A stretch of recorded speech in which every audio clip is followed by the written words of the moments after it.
Syederalun pimpinan cabang Ansor bersama PC Nadlatul Ulama Pidijaya menggelar peringatan Hari Santri Nasional ke-9 yang dipusatkan di lapangan bola kaki Ummul Aiman 3 Gampung B, Kecamatan Merah 2 hingga Minggu 22 Oktober 2023 petang.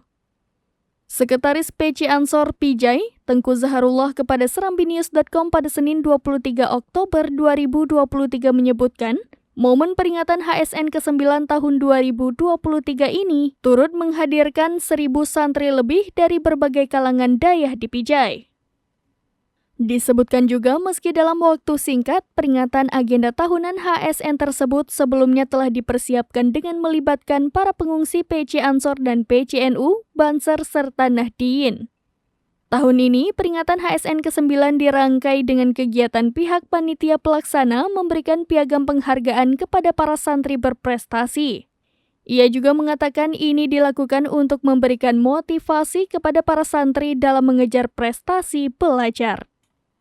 Dari Pidijaya, Idris Ismail, serambinius.com.